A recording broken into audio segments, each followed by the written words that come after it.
De'Marquise Elkins is just one of 5 people indicted today. 3 of them are his own family members. The indictment also reveals some of the events leading up to the death of 13-month-old Antonio Santiago, who was shot and killed as he sat in his stroller last Thursday.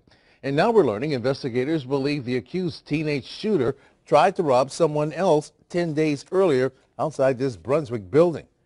The victim was also shot but survived. Channel 4's Adrian Moore spoke to Elkins' attorney today, and she's joining us now live. Adrian?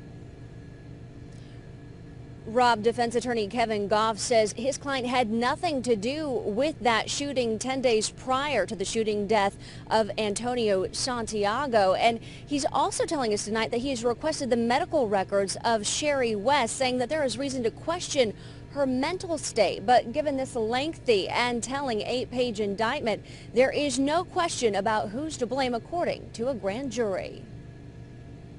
We are deeply disappointed and troubled that this case was rushed before the grand jury prematurely. Strong criticism from defense attorney Kevin Goff after his client, 17-year-old De'Marquise Elkins, is indicted for the murder of 13-month-old Antonio Santiago. We are confident that numerous witnesses have yet to be interviewed, that examinations and test results remain pending.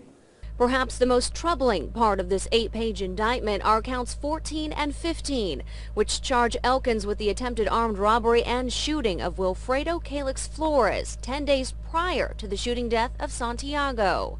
Goff maintains his client had nothing to do with it. He has been tried publicly in the press without any meaningful opportunity to defend himself.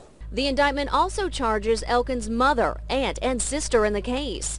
Count 10 and 11 charge Katrina and Karimah Elkins, the aunt and mother, with making false statements to police. Count 12 charges Karimah and Sabrina Elkins, the sister, with tampering with evidence by throwing a .22 caliber gun into a pond.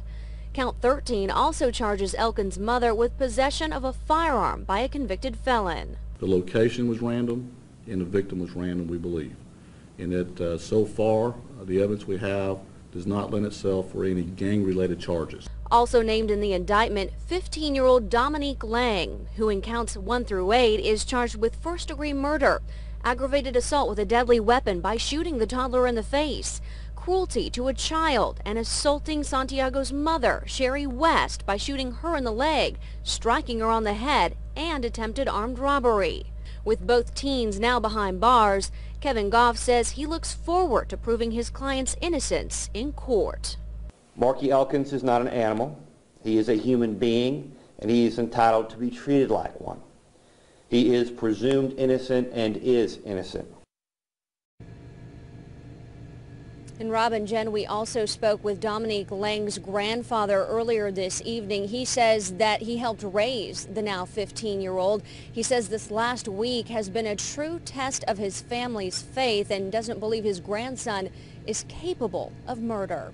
Reporting live tonight in Brunswick, Adrian Moore, Channel 4, the local station. All right, thank you, Adrian. We'll continue to follow this case and update you right here on Channel 4 on news4jax.com. Now, available right now is the entire 8-page indictment. You can also read past stories that we've done on this case. It's all under Top Stories.